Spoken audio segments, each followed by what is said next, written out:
everyone. We'll wait a couple of minutes, give folks time to come in.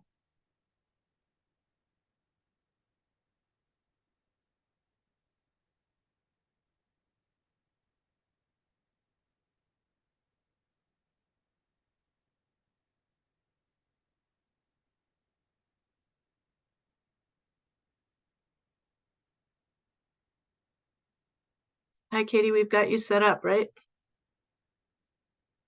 Yeah, thank you. Okay. Got the box information. Thank you.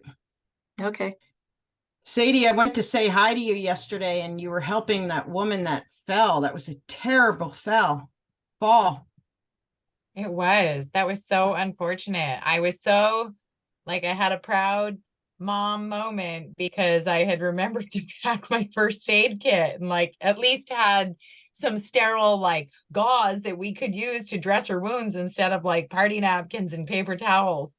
I yeah, saw it. I was talking to Palmer and I saw it happen. It was horrible. Did she just misjudge the step? Yeah, and it was a straight on nosedive into the pavement. It was so hard to watch. Oh my goodness. Oh. So Sadie, use this nice segue to talk about what happened yesterday. Not the accident, but the venue for the accident. Yes. For anyone who missed it, yesterday, I guess I gotta stop my blur camera. DLCD celebrated 50 years since the signing of Senate Bill 100. Senate Bill 100 is the piece of legislation that passed in 1973 that established Oregon's land use planning program. And we had a great event. We hosted, I would say it was a couple hundred people anyway, on the Capitol Mall. We had a big tent. We had a great lineup of speakers. We had a musician. We had food trucks. It was a really inspiring event. I have to say, I literally put my head on my pillow last night with a smile on my face because it just was such a great day. So if you joined us, thank you. And if you didn't have the opportunity, I think you'll have to wait 10 more years for us to pull together something like that again.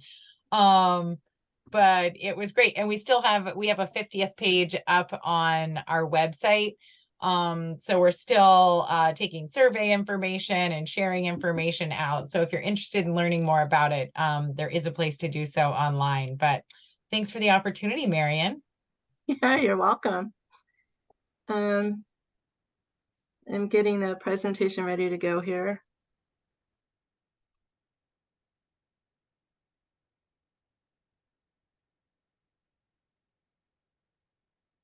And now I can't see anyone. Actually, I don't need that. I can see you all. Okay, well, it's a couple minutes after 2. It looks like a number of people are here, so we'll get started. And I'll share my screen.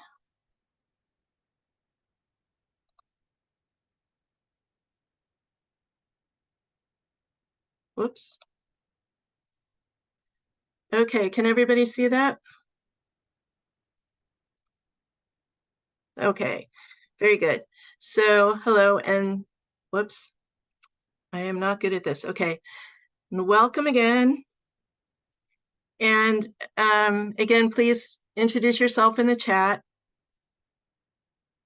Name, title, if affiliation, if you have one.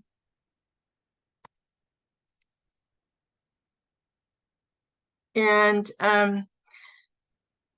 we've been asking you to use the chat just for introductions and links and to let us know if you're having technical issues. And here's somebody in the chat now. Oh, okay. It's introduction, sorry. And so we have a request to be a little more flexible with the chat. There are some people who really like to use it. We've been asking you not to have side conversations in the chat because it makes it difficult for us to monitor. It also makes it difficult for some other folks to be able to follow both conversations at once. We've also been trying to use to speak out loud like we would if we were in person, to try to help this big group gel a little bit and get to know one another, which is another reason why we ask you to turn on your video when you're speaking. But we also understand that there are a number of reasons why people wouldn't want to speak. And so we will try a little more flexibility with the chat. But if you can, we'd still really appreciate it if you would just speak up out loud when you have something to say. And if you need to use the chat, please do. We'll try to keep track of it and make sure that your comments get inserted into the conversation. And if we miss you, put your hand up or something so that we can make sure that we get your comments in. Okay, so we'll try it and see how it goes. Okay, we don't want to move.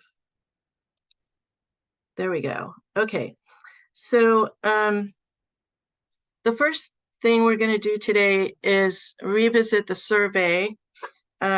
We didn't think the conversation would be as lively as it was last meeting, so we didn't plan for a full-length meeting, but it seems that there was a lot more to say. So the meeting notes that have been posted have a longer version, a more specific version of what everybody said at the meeting. And then we've posted a set of what we call themes. It's really kind of a summary of those.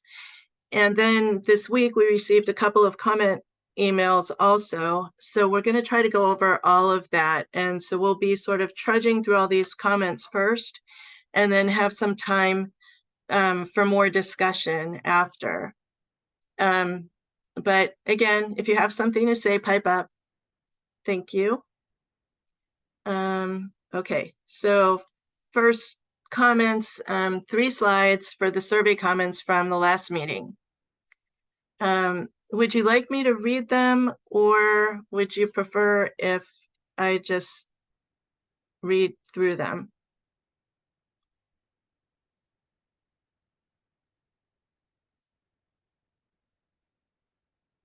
I'm trying to be able to see everybody here. I think I mean, unless people state otherwise, Marion, I think giving just everybody a minute or two to get through the different points on the slide is fine. Okay, that's good. You don't need me to read to you. All right, go ahead.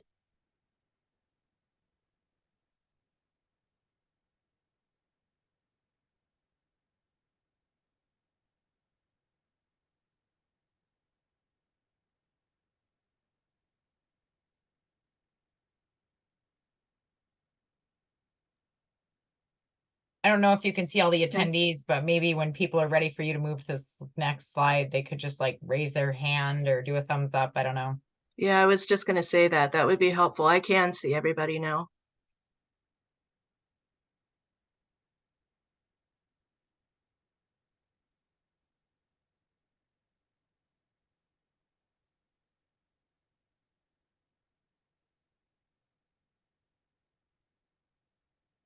Okay, it seems like most people have had a chance to look. Okay, so we'll go to the next slide.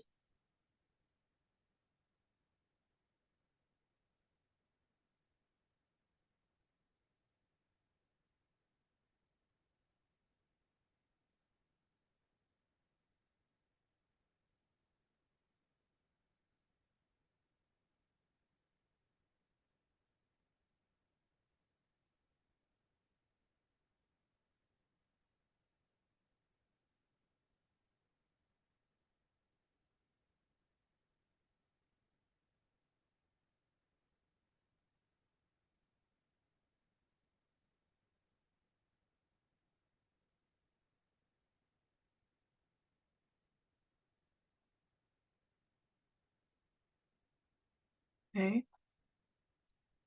All right.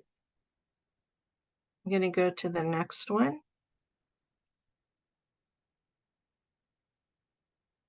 Maybe.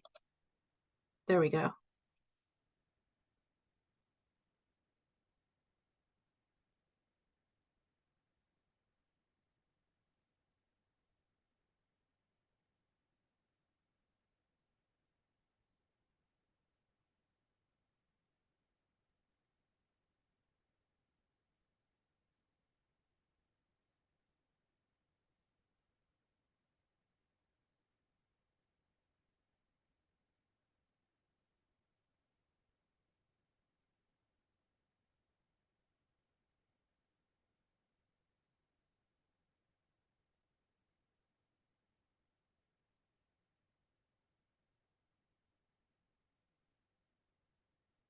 Okay, I think I'll stop here.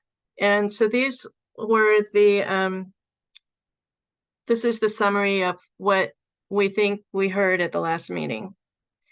And so are there any comments or questions on these 3 slides at this point?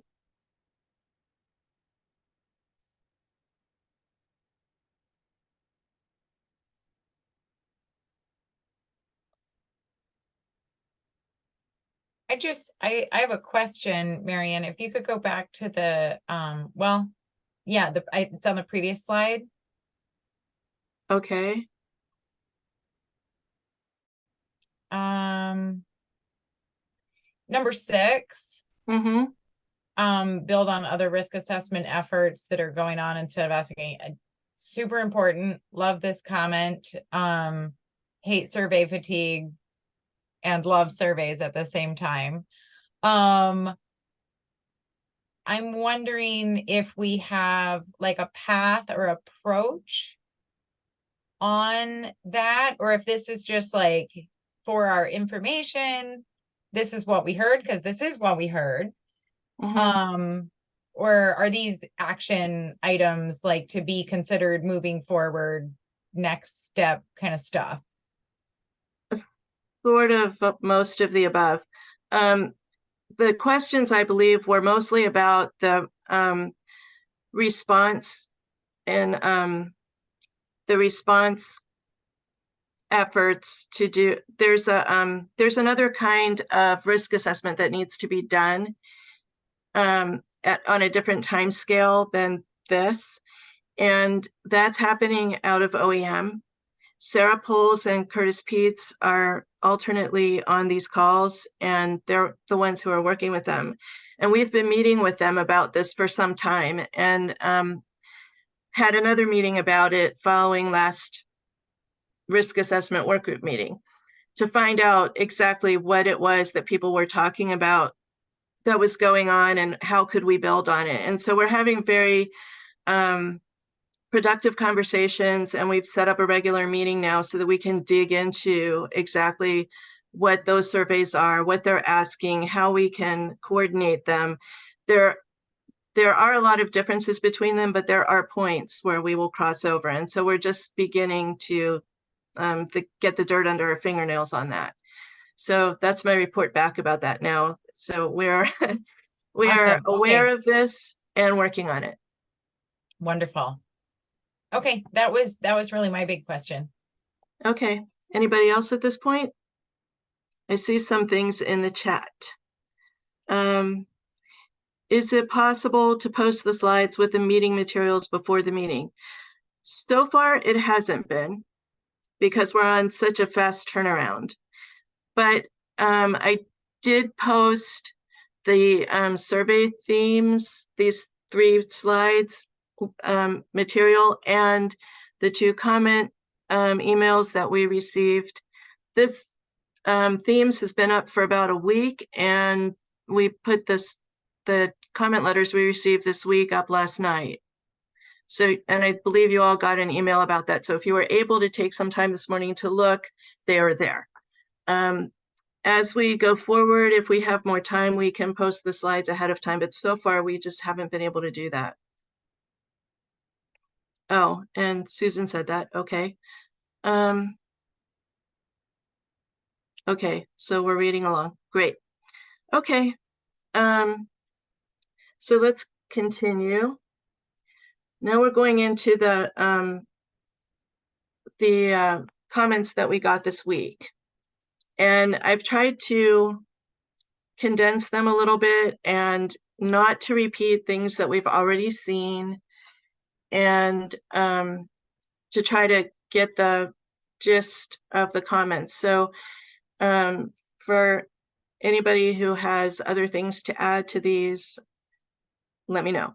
Just say so or put it in the chat. All right, go ahead and read and put your thumbs up or your hand raised or something when you're finished.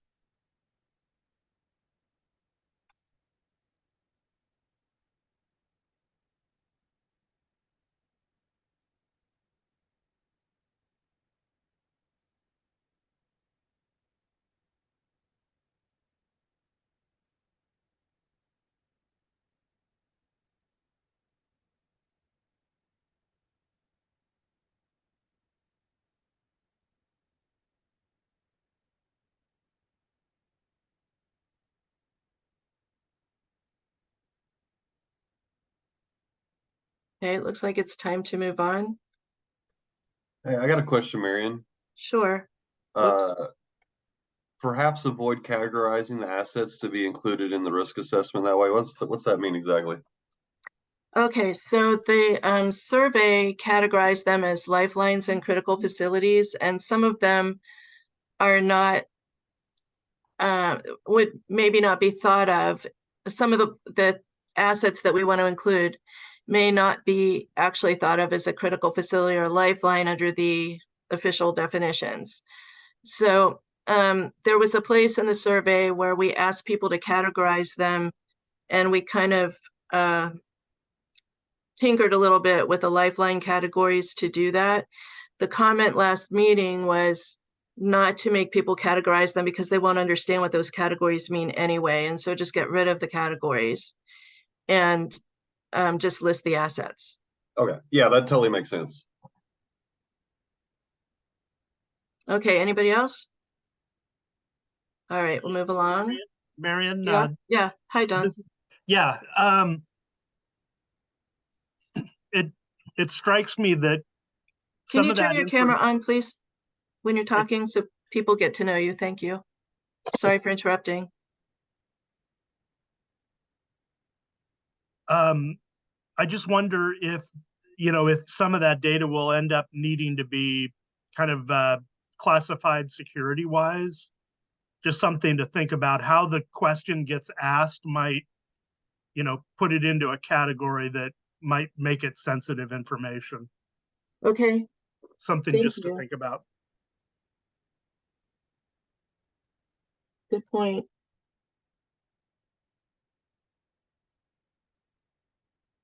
Okay, any other comments? Mara? Hi there. I don't recall if this came up before.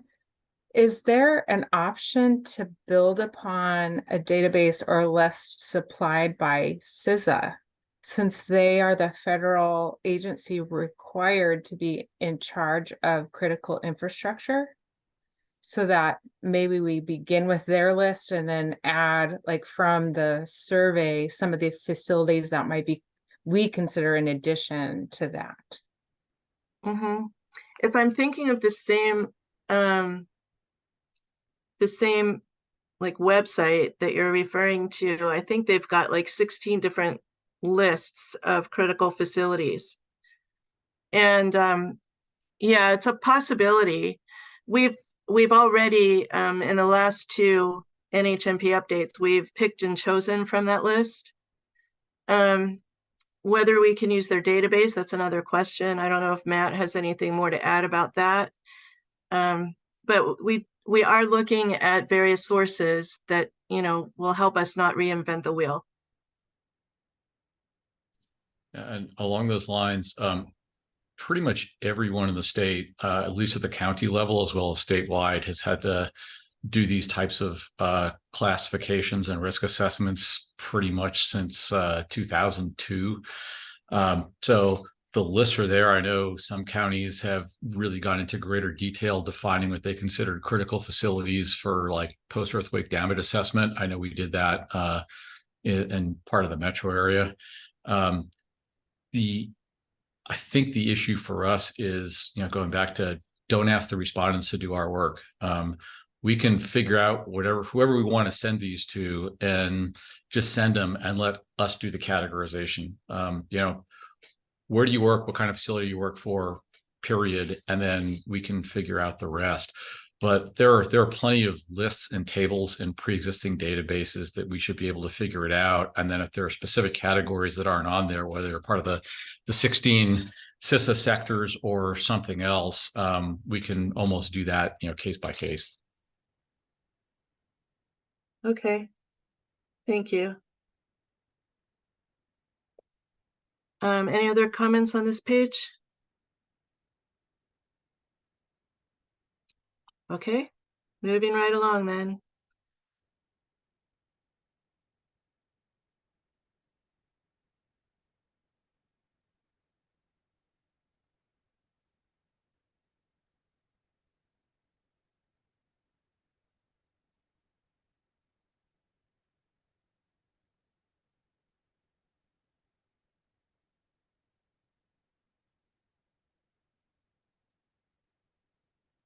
question about the asked specifically about wildfire smoke as a hazard. Mm-hmm. I live out in the gorge and we can get smoke from the Canadian fires at any time. What specifically did people mean by that? I mean, I wasn't on the call. This was an email suggestion, so it wasn't made on the call last time. I believe that there's just more, do we say more recognition that wildfire smoke is just as hazardous as some of the other hazards like wildfire itself. And where there is work starting to be done on that. I think jumping ahead maybe to the natural hazard mitigation plan, I don't think it's going to be a separate hazard, but maybe cascading hazard from wildfire that would be addressed in the wildfire chapter. But with respect to the risk assessment, we could do some analysis on it, depending on what kind of data we can get for it.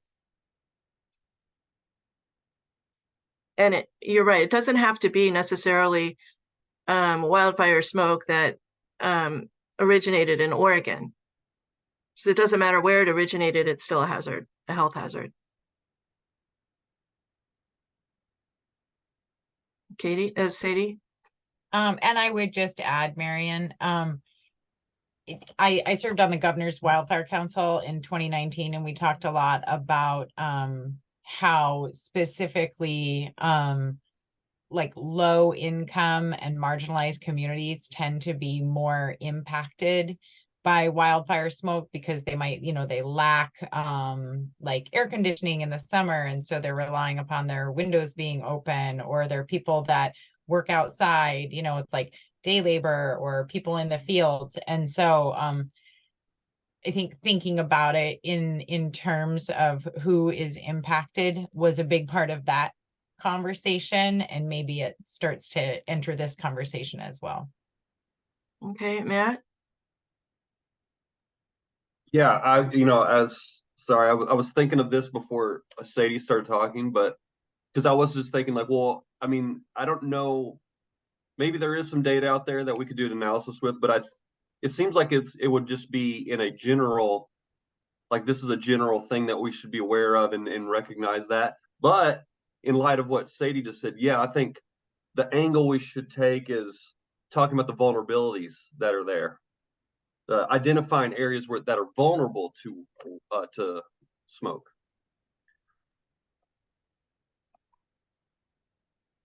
Well, with that, okay. Go ahead, Jeff. Yeah, I think there's a difference between how a jurisdiction is going to do a natural hazard mitigation plan and what we're asking for owners and operators of critical infrastructure and lifelines. There may be an overlap, but not all of them are direct service providers or directly dealing with vulnerable populations. So for me, for what we're asking, we're really looking at for the services you provide, the functions you provide, your critical operations, which I think is a really important concept. What are you vulnerable to? How do these hazards affect you? And if that means we're not going to be able to provide service to X% of population, then that's really important. That's not necessarily, to me, that's a separate but related issue as far as vulnerable populations from what we're trying to figure out in this survey. I don't know. Maybe the two are inseparable, but to me, that's more part of a natural hazard mitigation plan, at least for this application, or something else from a jurisdiction that is directly responsible for that, then asking how is this going to affect your critical operations, unless we're asking them to parse critical functions into ultimate end users, which is a different direction relative to what the survey has now. Okay. Thanks. That's a good point. Carol? Oh, hi, Carol Trenga from Oregon Health Authority. Carol, I can't hear you. Oh, can you hear me now? Maybe a little better. Oh, I don't know why. I have my speaker on and I can hear you. Can you hear me now? Okay. Yes, thank you. Okay, I'll speak up a little. I think it was behind something. Thanks, Jeff, for clarifying. And I think that it is an important question. It's one that I've had percolating, is related to risk and how granular this project will get about risks related to, say, wildfire smoke, for example. We do have a lot of data, and this is distinct from the survey. I think, you know, in alignment with what Jeff was just saying, we do have a lot of data on health impacts, smoke, cumulative impacts of smoke in different areas of the state. So I think it's a question of how we want to use that data for this project and how vulnerable populations or people who are experiencing disproportionate impact are going to be characterized in this report. And so I'm not entirely clear on what that's going to look like, but I'm happy to have some conversations about, you know, data we have available or how that might be woven in to this work. I just wanted to say that, you know, I do a lot of work on wildfire exposures and health outcomes at the state, you know, across the state.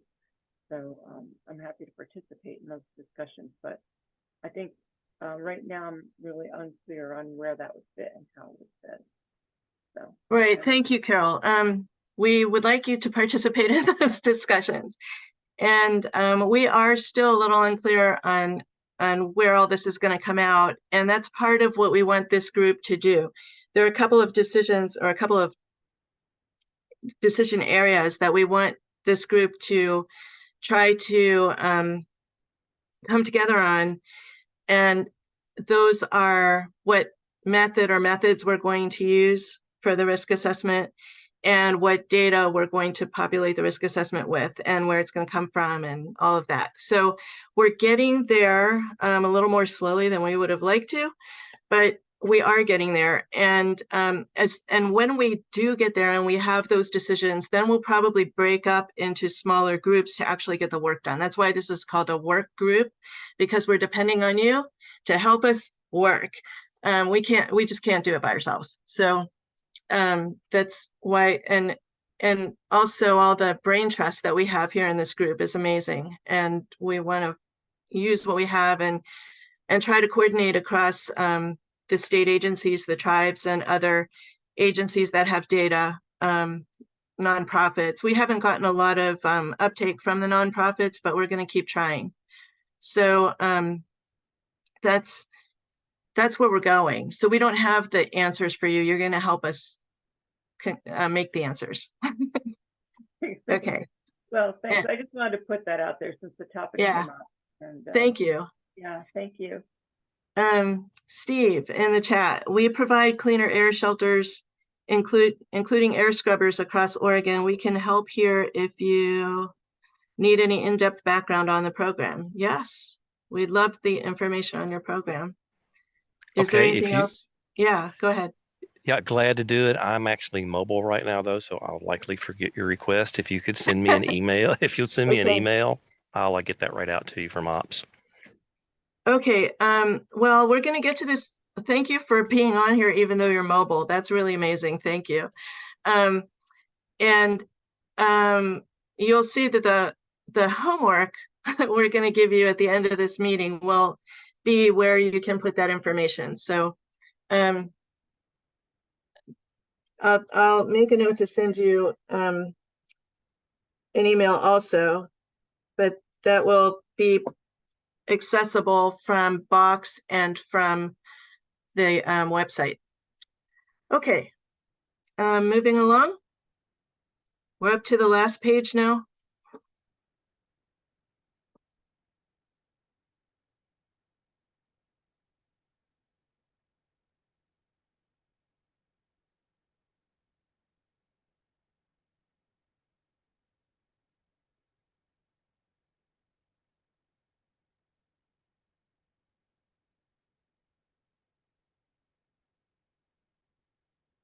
Mara, do you have a comment, question? Okay.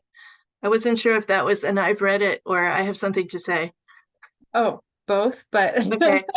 I wanted caution about any open-ended questions. The more open-ended there are will mean manual data sifting.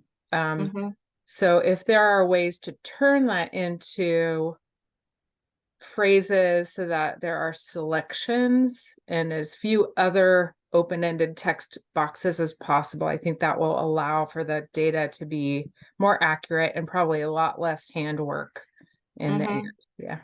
Sadie's 100% on your side. Oh, Okay, nice. Jeff. So I'll take the other side of that. So I absolutely agree that that's what it would create. But if the decision is between asking them to do our work or having us do our work, I think if we will get better response if we keep this as simple and direct as possible and asking them to fit our classifications. Again, remembering that it's really unlikely that the people who are answering this are going to be up on it. We will either get lower responses or less accurate responses. So yeah, when we don't need open fields, we definitely shouldn't use them. But if the alternative is between having someone read through a multi-line, multi-row, multi-column table and make choices, or give objective answers to subjective questions, or quantifying qualitative information, I'm not sure that that type of response is going to give us better information or more information than open text. I mean, that's part of the challenge of surveys. And maybe we base it on what our capacity is and who's going to be doing this. But I really try to keep an eye on the end user and making it as intuitive and short and easy as possible. Okay, Steve. Yeah. Who is designing the actual survey? Is that us, or do we have someone who does that for a living? Because surveys there's a lot of science and a bit of art in the design of a survey, and I am continually frustrated by getting surveys from people who don't understand that. I understand that. And I think Jeff is having that same kind of frustration. And this last survey, Sadie can pipe in if she wants.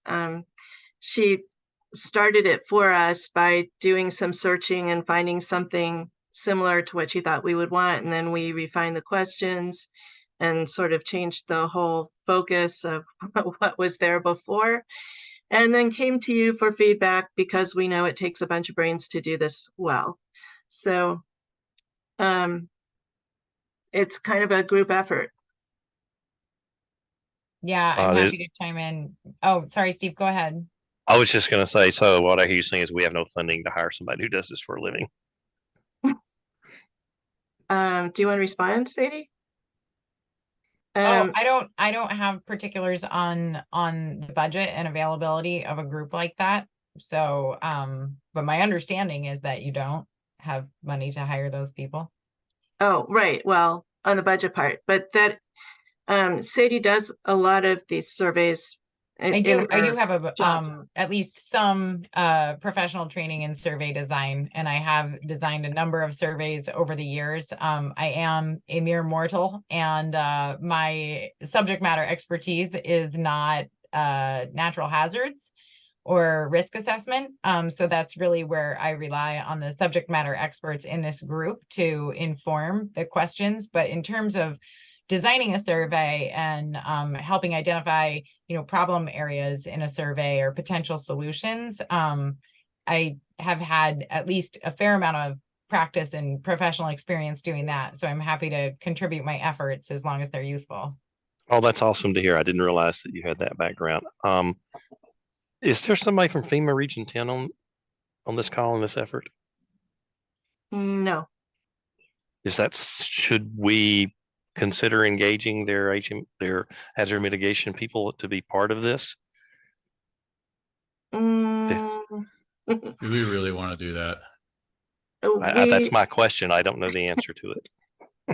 we had decided internally in our project management team not to do that.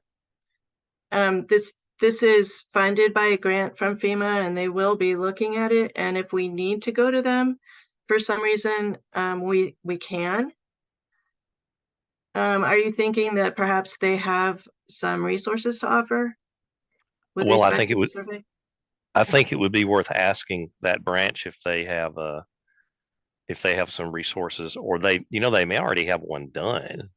I mean, I don't know the answer to this because my deputy, when I was at the county level and did these sorts of things, he did all this work for me. I just reviewed it. But I think it would be worth somebody making a call, when one of you guys that are in a leadership position in this group making a call to see, Mhm. what kind of, because if they gave you money, they probably would be happy to give you technical assistance. That's been my experience for a number of other things that I've worked with, the feds on FEMA, federal HHS, et cetera. Okay. We can consider doing that. What I know about FEMA Region 10 right now, their mitigation program and their grants programs, they're severely understaffed. So I'm not sure how much help they'd be able to provide, but we can see. Okay, I'll make note of that.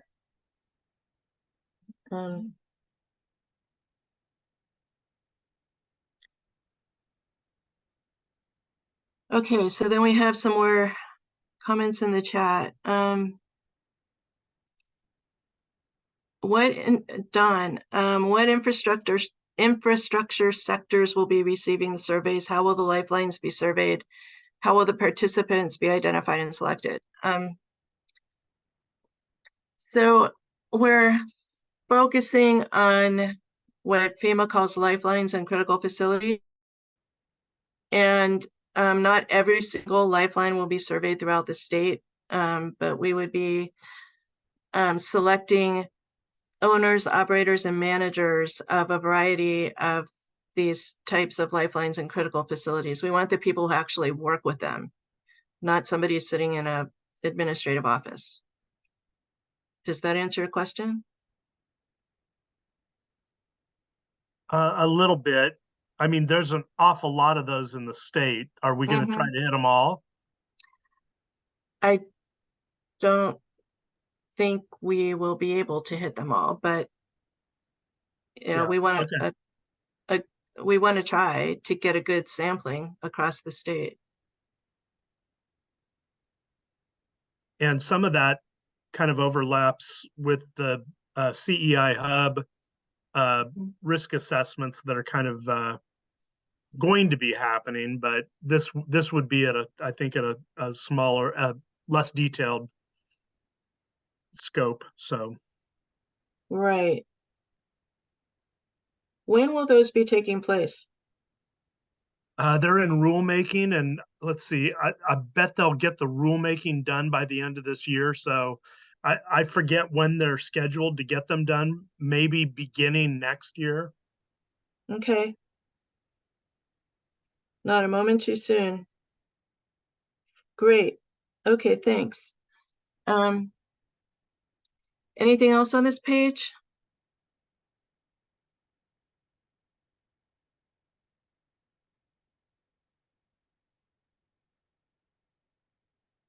Okay,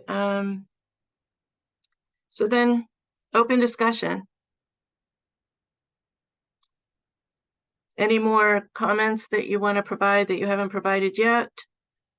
Or other ideas or contacts, information? This is kind of like where you get to talk as lively as you did last time.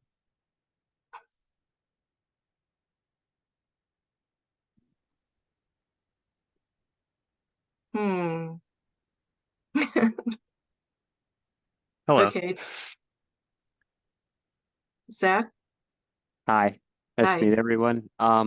One thing I was wondering just in general is just the dissemination of the survey. How is it to be kind of put out to partners, and what does that kind of look like? think once we have our list of partners, then we'll know. I would imagine via email. Sadie, did you have any other thoughts? Yeah, we talked about it with Cece from OEM kind of at the beginning of the process. And now we're in a space where we're talking about two different surveys. We've got an end user survey and then this Lifeline survey. And we had discussed using, you know, maybe social media as a tool. And then in addition to the network and reach that we have within the partners all. So I think a lot of the folks that are joined here today are in touch with you know, some kind of Lifeline owner or operator professionally. That doesn't include everybody. It's not me, right? I don't do that at DLCD, but we have a lot more organizations on this call that provide direct service to Oregonians, which is something DLCD doesn't do. And so I think the network that we have here is something we were hoping to leverage. Possibly social media, maybe making something that different groups can share out as part of a social media campaign, but also open to hearing ideas from others. I mean, email is a pretty traditional way, but if you're looking for a little bit more organic reach, you can put it out and see who shares it on something like Facebook or Instagram, or I don't think it's maybe quite appropriate for LinkedIn, but happy to hear thoughts from others. I know there's kind of like a mass email that goes out, or like a list serve. I know those are maybe some other channels that more organic route or everything. We have an awesome social media person over at OEM too. So I mean, yeah, I she's, think is that who I was talking to? Is that Cece? So Cece is one of our public information officers, Okay. but our digital media specialist is April Davis. I'm like directly in their public affairs group, and so I think, yeah, I don't know if I'm going to be fully replacing Cece for these meetings, but for representation and just like information, it's great to be on this call and kind of get this information. Another place would to promote it would obviously just be through our various websites and stuff if we wanted to kind of put it out there in that way. Yeah, and I would imagine, and sorry, I'm just like totally speaking out of turn. I apologize, Jeff. I would imagine, and I, you know, maybe I'm just dreaming here, but like at the DLCD, on the DLCD side, I would imagine that somebody like our regional representatives could really help us, right? Like that reach around that's the state and the representation. And like, I think our counties could be really good partners in this, and our city governments. But then, you know, there's a lot of other professional networks that I think we could reach into to help get a really, you know, valuable source of information to build this on. Yeah, 100%. I'm making really good friends with the regional folks at OEM too. So I mean, I'm glad that serendipitously kind of connects. Okay, Jeff? Yeah, you know, there's kind of the eternal challenge about how you get effective feedback and how you effectively distribute, whether it's a survey tool or something else. And if there were a ready solution, we'd probably all be using it.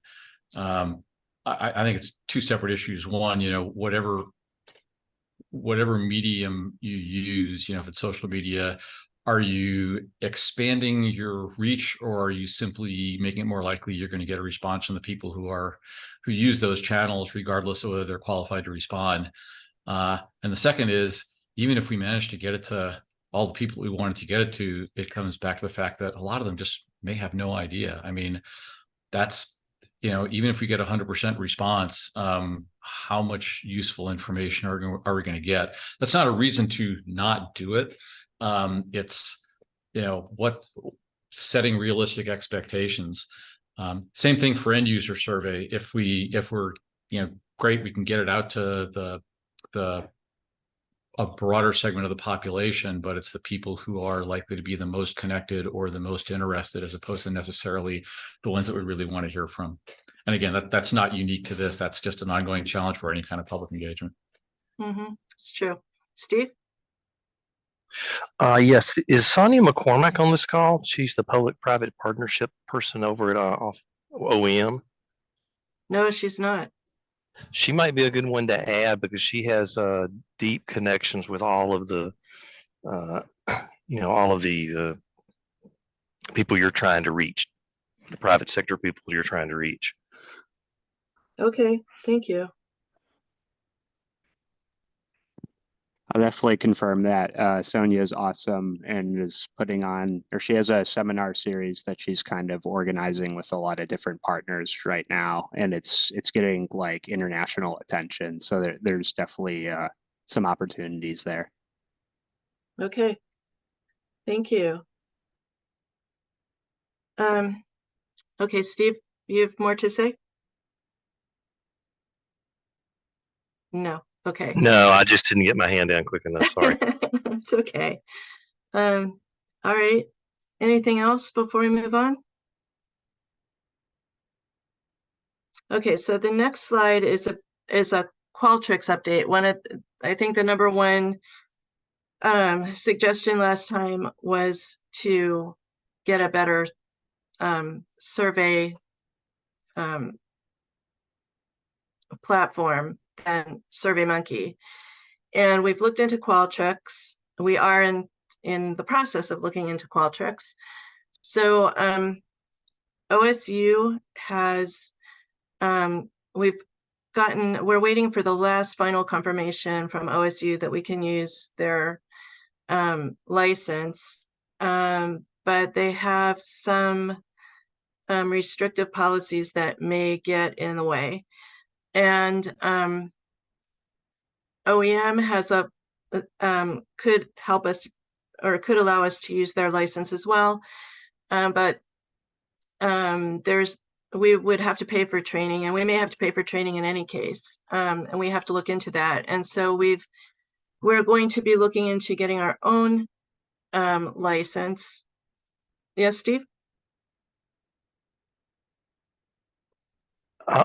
Is PSU on the call, or have we talked to them? Portland State University's Hatfield School does a lot of stuff like this, and they may have may or may be an opportunity to get someone who's, working on their capstone or writing a paper or et cetera to help us out at very little or no cost. Oh, good idea. Thank you. Okay.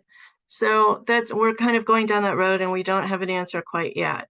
And so for that reason, and for other reasons as well, we have talked about internally, again, in the project management team, we're talking about making a shift at this point so that we can go back with all of these comments and rethink what we're doing with the survey to the owners and operators, managers of infrastructure, critical facilities, and lifelines, and make sure that we are going to get the information that we want from the people who have that information and do it well. And so as we go ahead, Jeff.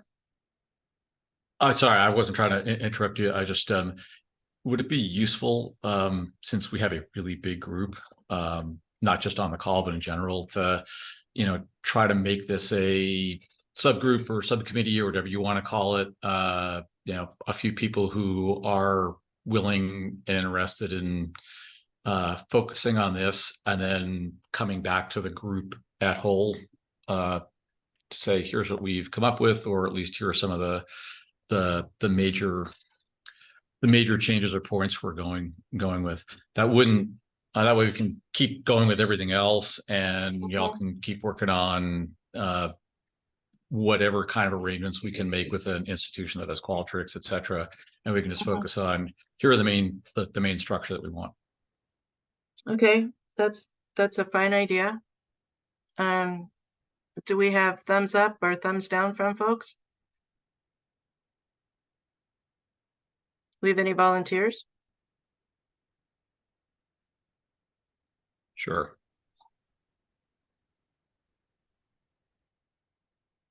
Okay, so volunteers now are Jeff, Sadie, Don.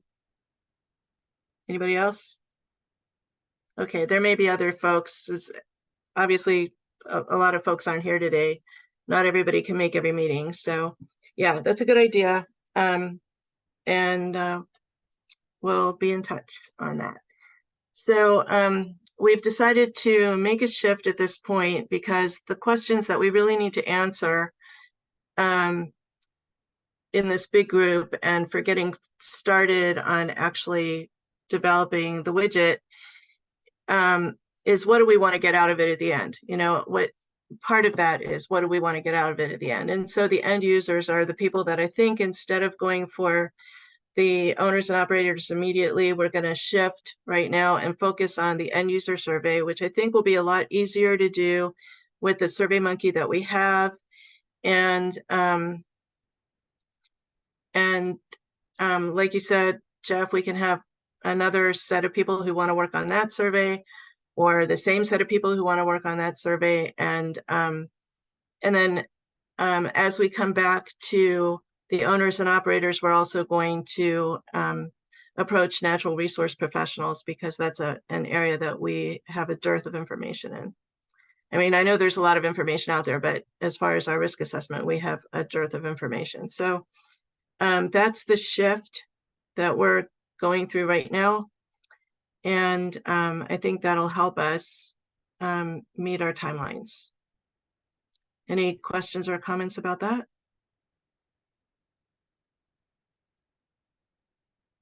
Okay. So the next thing we're going to do is play with Box. Let's see. Oh, Matt has joined us. Okay, great. I saw the DLCD insignia and I wondered if it was Chris yet. Okay, so next thing we're going to do is play with Box. I noticed that like nobody tried to get into Box and do anything with it. So we're going to get familiar with it. I believe everybody here has a sign-in now to Box. You've had an invitation. I hope you've accepted it. And so please go ahead and sign into your Box account.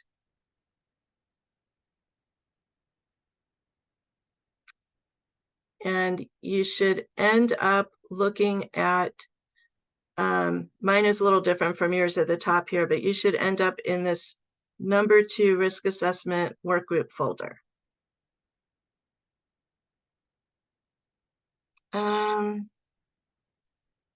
So Don, I don't know, Ashley, can you check and see if Don got an invitation? And if not, Yeah. just go ahead and send him one. Yeah, I'll look into that real quick. Okay, thanks.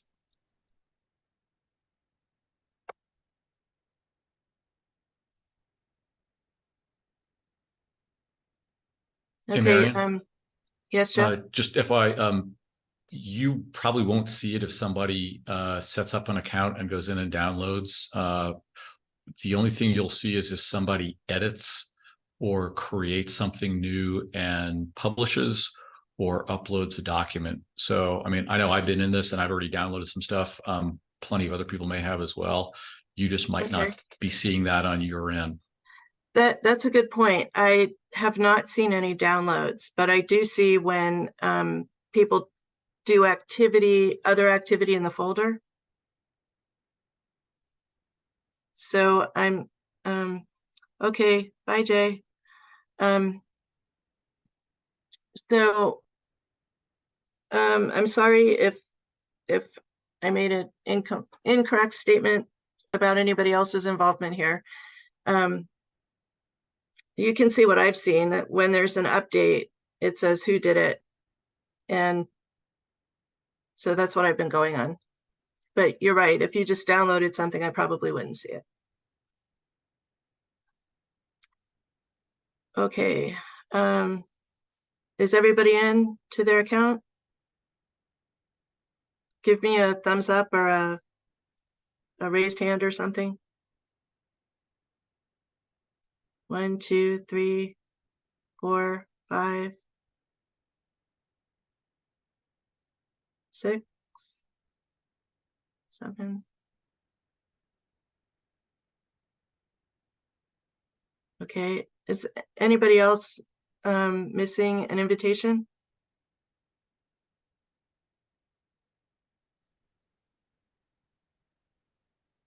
Yeah, I'm missing an invitation. Mine might have gone to the wrong email address. Our email, OHA emails just changed over a couple of months ago. So I do have a Box account, but it's to another group. Okay, Let me see. well, maybe you'll just want to watch as I mosey along through these folders. So anybody else who's missing an account, just put it in the chat, and Ashley will catch up with you. And we're just going to move ahead here and just watch along. Whoops. Okay, sorry. I'm going to stop sharing this screen and start sharing my box. So let's see if this works. Can you see my Box account here? Or do I need to? Yes, we can. Okay, great. Thank you. Excuse me. Sorry about that. Okay, so yours will start from here, this number 2 risk assessment work group. And you'll see that we have all 6 meetings so far, including today's, a folder for each one. And I'll just go through them pretty quickly just to show you what's in them. In each meeting folder, we have an agenda, the meeting materials, the meeting summary, the presentation, and any resources that we've provided for you other than that.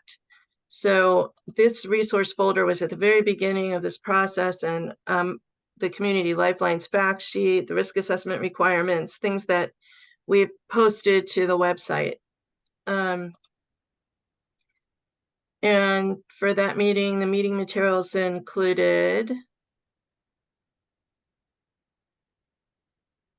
the declaration of collaboration, project schedule, scope of work. And so, as you just keep going through this, you'll see similar folders in each meeting. So we're going to skip down to, let me get my notes here.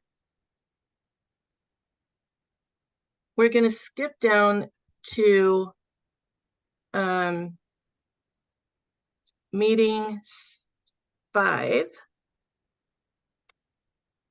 And I'm going to show you a few things. First of all, up here in the corner, there's a little question mark button for help. If you click that question mark, it comes up with a help center or training or send feedback. If you click on get training, and I'm going to say open link in new tab, I did a right click and open link in new tab.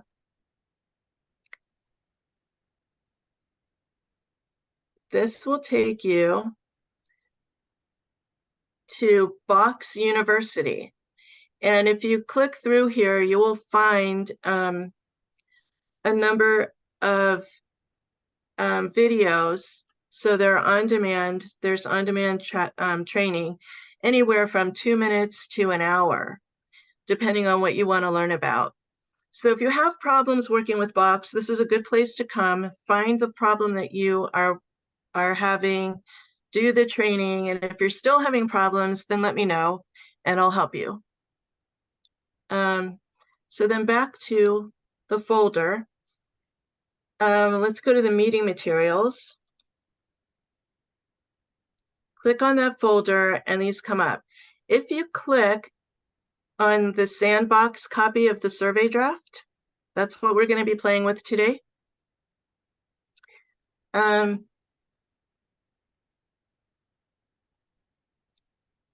first thing that comes up is a preview. You can look at this, but you cannot, you can download it, but you cannot work in it. So that's just if you want to look at a document. And then if we back up and we want to open it, we hover over it and come to these 3 dots on the right. So you'll see those dots don't exist in the beginning. They only come up if you hover over that selection. And then you say open, you click on it and say open with, and then you have a few choices. We want to open with Word Online. We don't want to use Google Docs, and we don't want to use Microsoft Word.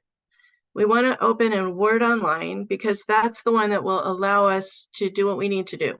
If we open it in Microsoft Word, you'll get an option to open Box Tools or download Box Tools, and we don't want to do that because that will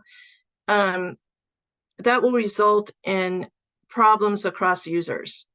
So we want to stick with opening in Word Online, or depending if it's an Excel, item, we want to open it in Excel Online. So just stay away from the regular Microsoft products and the Google Docs. So we're going to open this one in Word Online. Go ahead and click on it.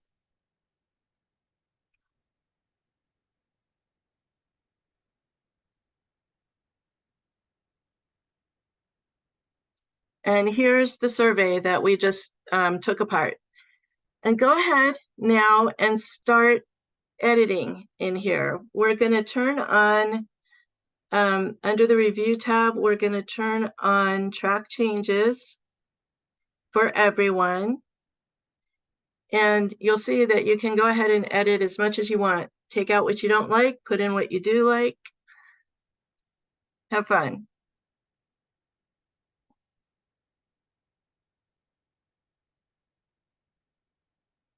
And you can see who's editing here by initials. Here's Matt. Here's Eric. You can jump down here. And Jeff, you can delete item 8.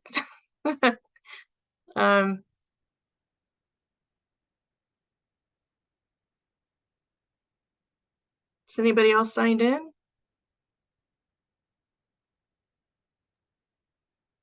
Hi, this is Carol. I'm signed in, and I noticed that if you change the reviewing box drop down to editing, it turns off track changes. Is that true for everybody? If you click that, it gives you a pop-up. If you click editing instead of reviewing. So you want us all in reviewing? Yes, thank you. Okay.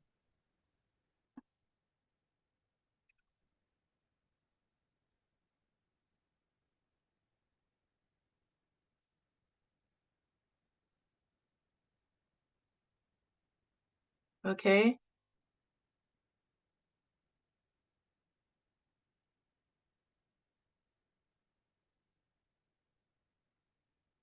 Is anybody having other problems? Zach? Which folder should we drill down into? Sorry. You're in meeting 5, meeting materials, and then the sandbox copy of the survey. Sandbox copy. Yeah.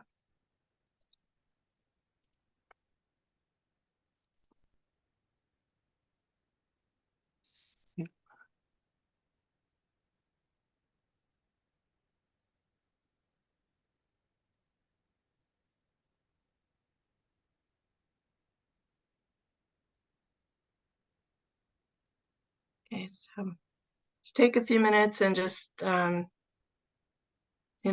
delete, add, play with it, have fun.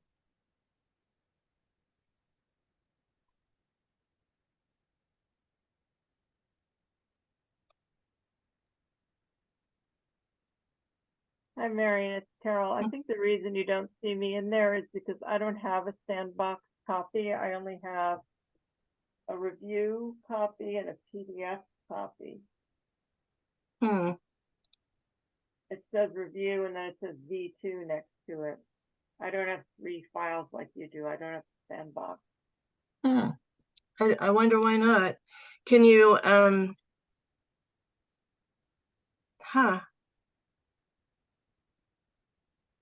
I'm under, well, maybe I'm in the wrong. This says survey lifeline components and critical facilities. Is that the right? Yeah, no, you're in the wrong one. Oh, You need to go to meeting 5. Uh-huh. Oh, I'm the homework for meeting 6. Whoops. Okay, let's find it. Okay, what folder? Meeting materials. There we go. Yeah, I got it. Okay. Wrong survey.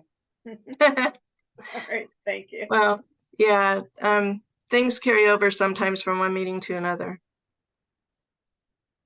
Okay, so we'll go back to this.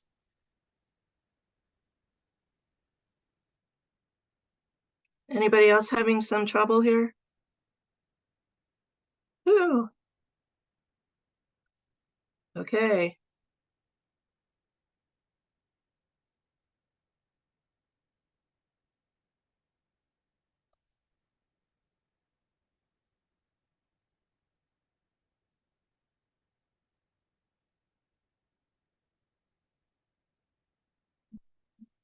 Oh, I like that pizza.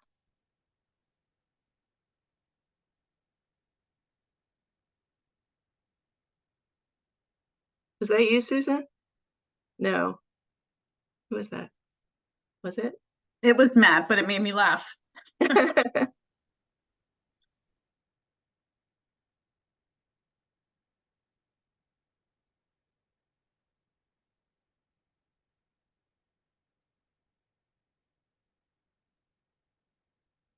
Okay, so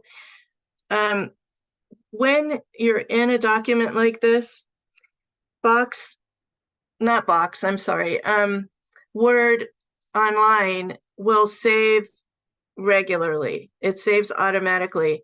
And so when we're finished, we're going to see probably several different versions. I was in a document one day and editing, and when I finished, we were on version 26. But I really only worked on that document once. So that's how Microsoft Online keeps the versions. I think every time it saves, it'll update a version. And then when you go back to Box, you'll see which version we're on. So is anybody else having any trouble, or are we ready to go on to the next piece?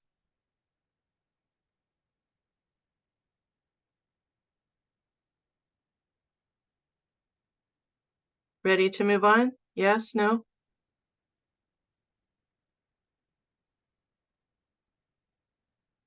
Yes, from Carol, yes, from Rhiannon, yes, from Zach, yes, from Emma. Okay, so we'll move on then.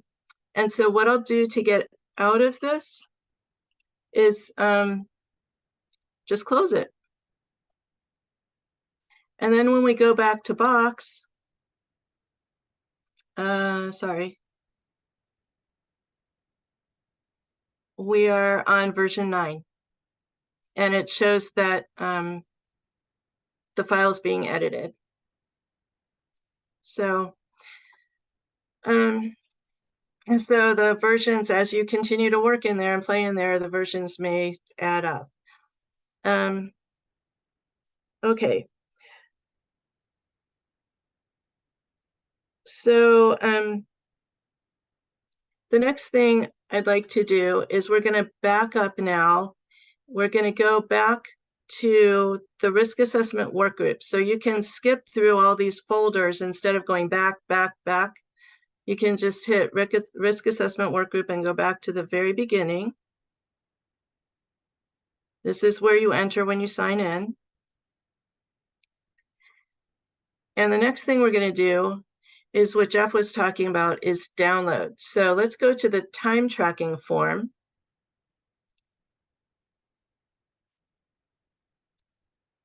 Because this one isn't necessarily, it really isn't something you want to do as a group. It's something you want to do yourself. You can go to the option button and choose download. Is everybody with me? Yes, no? Yes, yes, yes. Okay, several of you are. Okay, so choose download.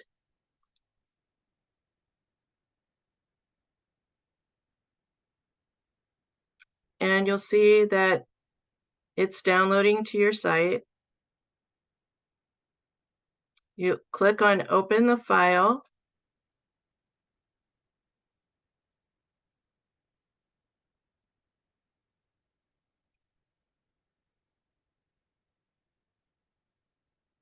Carol, you have a question? I do. Do you have a preference about whether our team submits one form with each person as a line item, or do you want one form per person, exactly the way it's set up? I think last time we submitted an aggregate form with three or four people on it. Is there a strong preference about which way to do it? Well, we've set it up to do it individually. I'll punt to Ashley to see what she prefers, because she's the one who's going to be tracking these for us. I'm sorry, can you repeat the question? I was trying to invite somebody else to box. Carol's question essentially is whether we put our time tracking on here, whether we want individual forms or whether we want the group to just add a line for each person. Each person just adds another line for themselves. Individual forms, I'd prefer. Okay.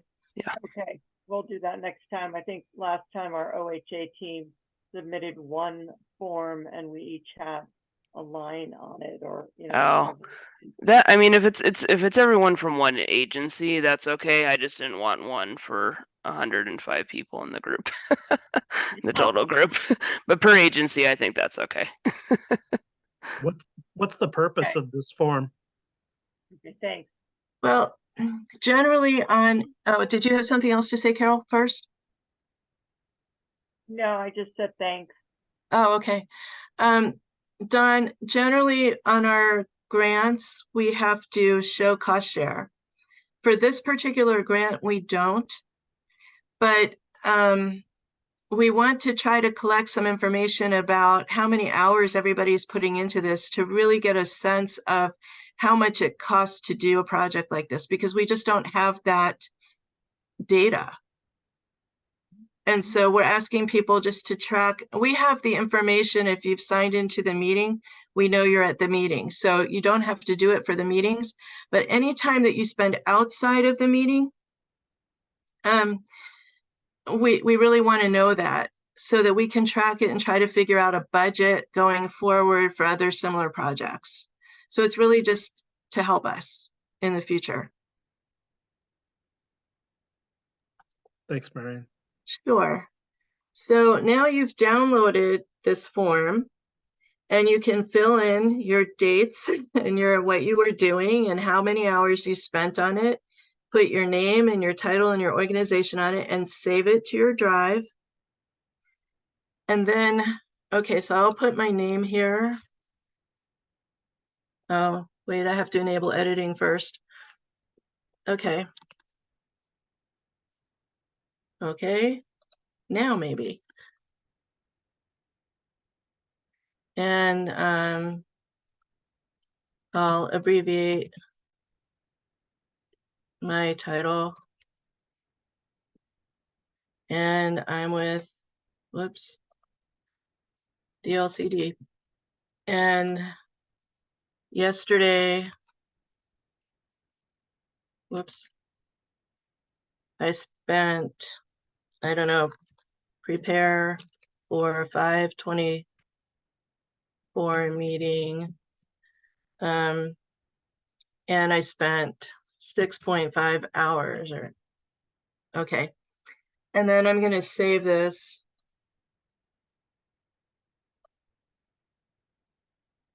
And whoa, I didn't see that up there. Whoops. Okay.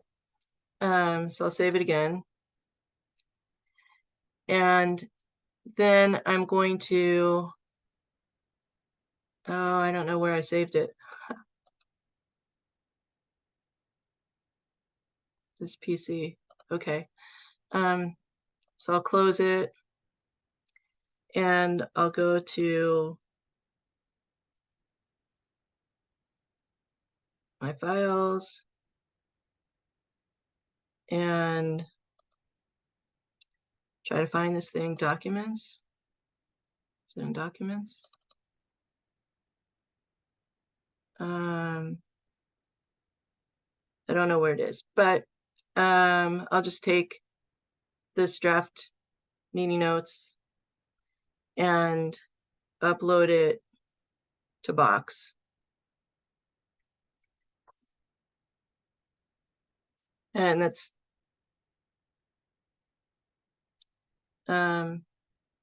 okay, so then I'm going to just delete this because we don't need it here, but that's the process that you go through to download, fill in the form, save and upload.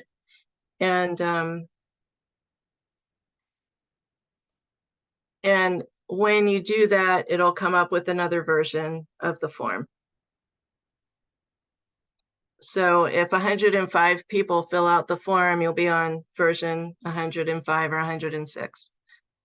And that's how it works for downloading and uploading. You just get to the next version one at a time. But when you're working in Word Online or Excel Online, it will save periodically, and who knows how many versions it will come up with. That's how that works. So finally, I want to go back to the risk assessment work group. So come along with me here. Is everybody here? And we're going to go to meeting 6, which is today. Hey, Marion, I have a quick question about the Sure. timesheets. Do you want us to like put our initials in like our agency acronym on the file name, or just not rename it? Ashley? Yeah, I think you should probably put your name. Actually, not just your initials, because we've got so many people. Just Yeah, put I'd your say name on the file name. Yeah, put your name, please. Thank you. Thank Okay.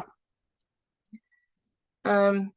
So we're on meeting 6 today. We're going to go to meeting materials. And we see this folder called homework for meeting 7. And Chris is here. Okay. So this is where you're going to get your homework to do for the next meeting, which we'll be sending out a doodle poll for shortly. But it looks like it's going to be the last week in June. And we're taking a little bit of extra time here due to scheduling issues. And so this is where you'll find your homework. And Chris is going to talk about that. So I'm going to go back to the PowerPoint. Can you all see the PowerPoint now? Not yet. Okay, No. maybe I need, no? Yeah, I think Yeah, I'm seeing it, but it looks No, still okay. looks like box There. because you're on the box Yeah. slide. Yeah. Right. Yeah, there you go. Now you're Yeah, okay. okay. Great. So you can actually go to the next slide. Okay, Okay, so what we have are 3 sheets that we want to use to solicit information from you and your organization about your capacity and capabilities to do some of the analysis that we have in mind. So the first one is the GIS, your GIS capacity. DLCD has pretty limited GIS capacity, so we will be hopefully drawing on your expertises to help us with some of the more complex analysis. So what we'd like to know is what tools your GIS staff uses, if you have a GIS staff, what kind of complex analysis they're comfortable with. In other words, do they do statistical analysis? Are they good at 3D?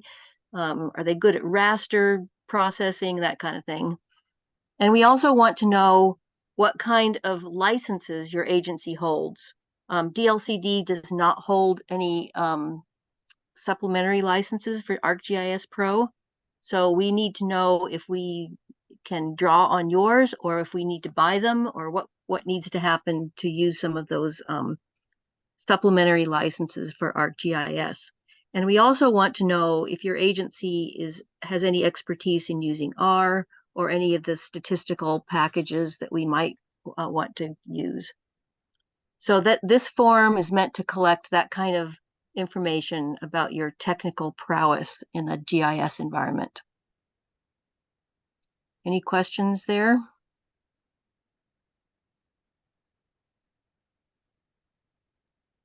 Okay, we can go on to the next one then. Okay.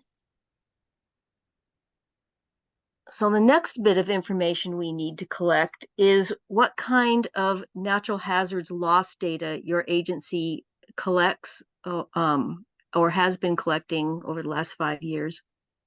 So do you collect information on losses, and what kinds of data do you collect? And this will go into the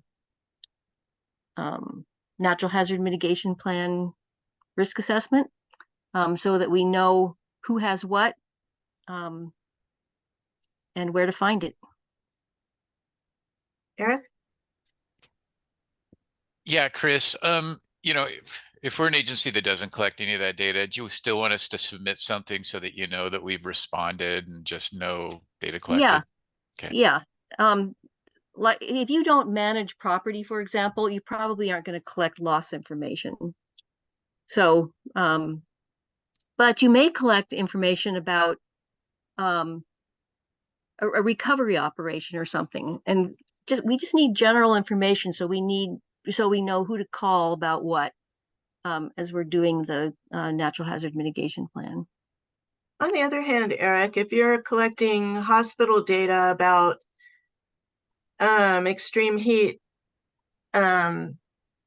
admissions or other things that would be helpful, go ahead and write that down. We need to know what's there. Okay, that's Yeah. really helpful. Yeah. Okay, Yeah. great. Thanks. You don't have to supply the information at this time. We just need to know what's out there. This is really an inventory exercise. So I see Jeff's hand up.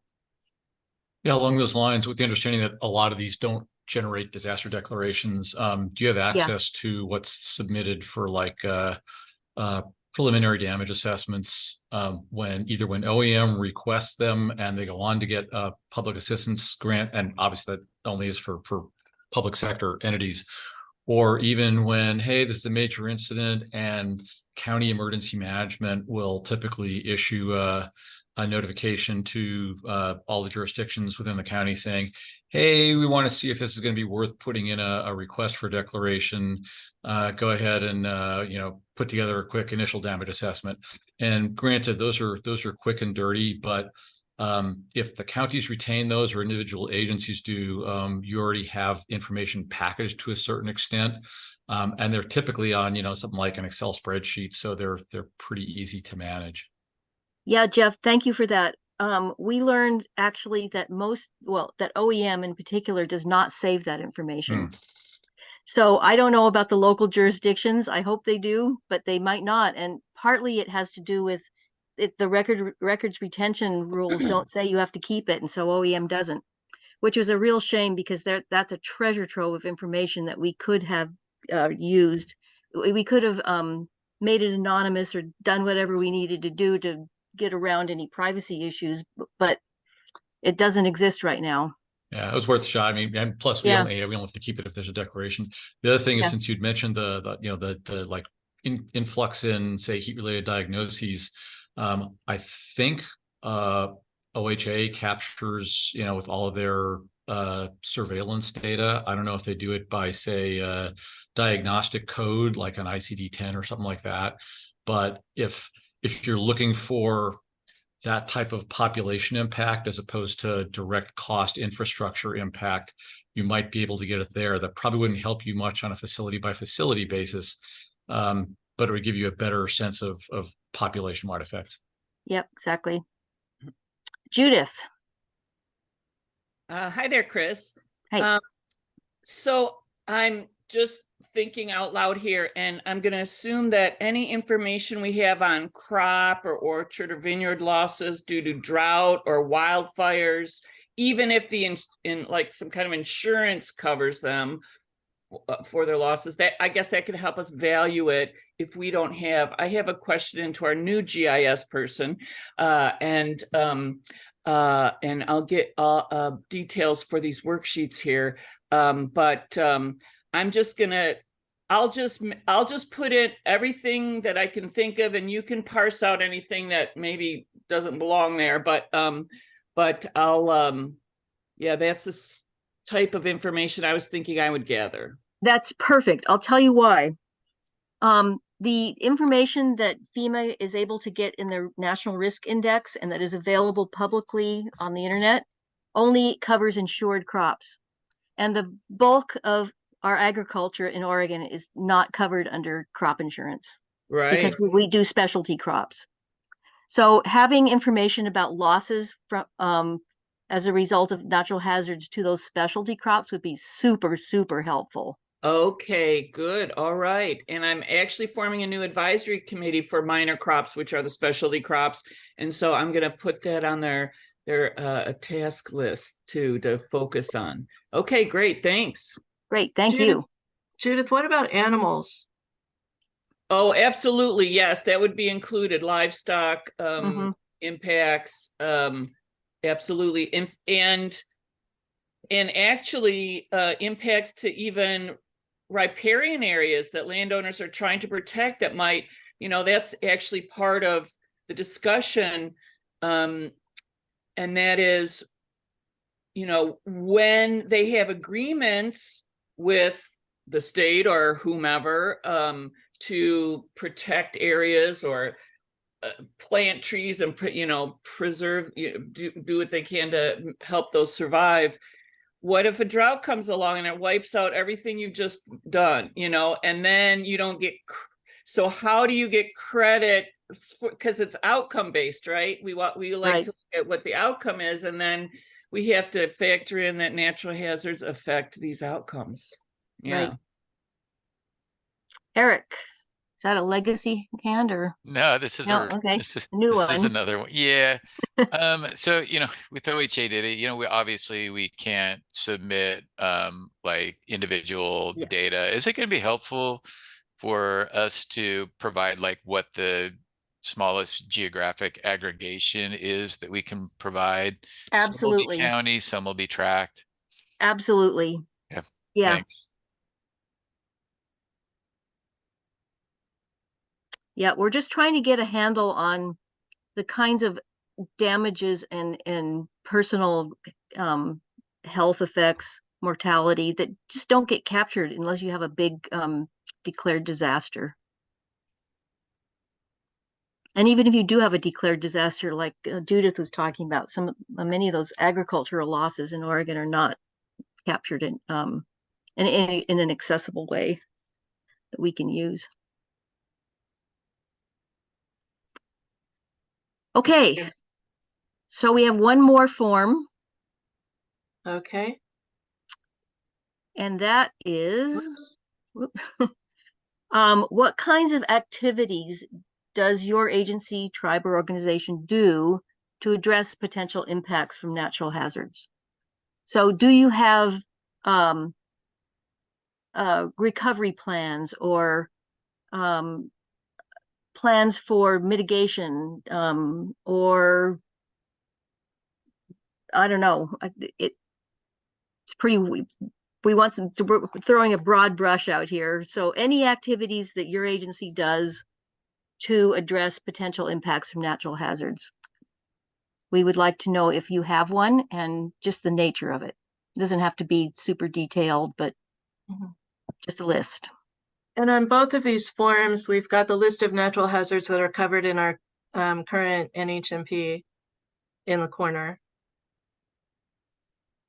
The coastal flooding is under coastal hazards. Right. So these 3 forms are on Box, and we would like you to use them in the Box environment if possible to catalog what you know about these 3 subject areas: GIS, the impacts of natural hazards, and how you are preparing for them. And in this case, you can decide to do it together, so that a variety of agencies can answer on the same form and just keep adding lines. That's fine. If you want to do it separately, you can do that too and upload it, but make sure you put your name and your agency on it, or at least your name. Exactly. So we can be flexible about that. And you'll put it back in that homework folder. So the whole point of Box is for us to be able to easily share documents, particularly big ones, and for us to be able to work on things together like this. So use it to its full capacity. And we are hoping that you will be able to attack some of these forms in the next 3 weeks before our next meeting. Right. In fact, thank you for the segue, Chris. We've put those questions here on slides 1 through 3, and we've asked you to have them returned to us by June 20th. That will give us a few days. June 19th is a state holiday, and so June 20th is a Tuesday, and that'll give us those few days that week.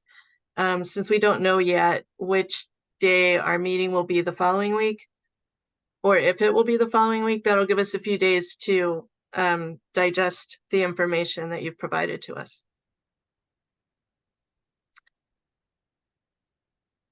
So any questions about that? This one is the GIS and complex analysis form, the natural hazards loss data, and natural hazards related activity. And we've given you links. So when we post the PDF of this, we'll post it in Box. We'll also post it on the website, and the links should work.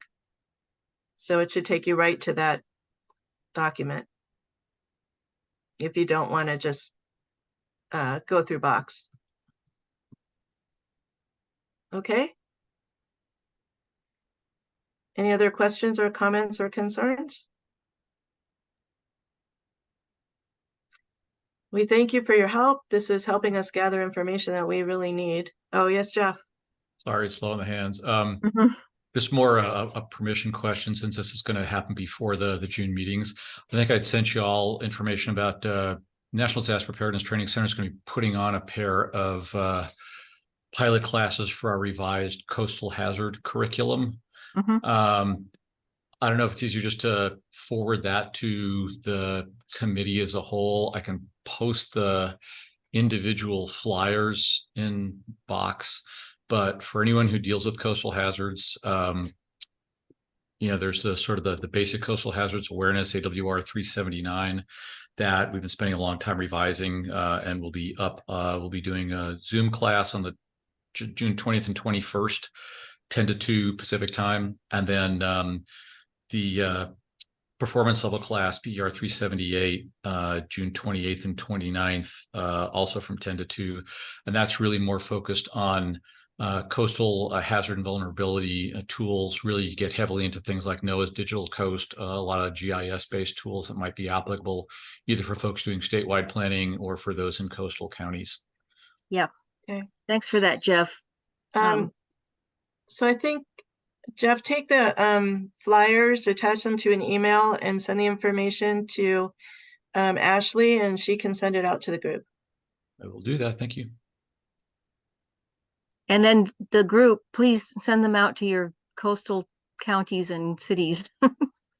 We will do the same, but yeah, I think the local jurisdictions can certainly benefit from those classes. Okay, and who's sponsoring the classes? This is the National Disaster Preparedness Training Center at University of Hawaii Manoa. We're part of the national consortium that divvies up FEMA's training catalog. So we have a lot of Christine was in one of our other classes that we did in Salem. That was on climate adaptation. That's why Jeff is here. That'll teach me. Mhm. Yeah, exactly. Okay. Anything else for the good of the order? Okay, next, time for community comment.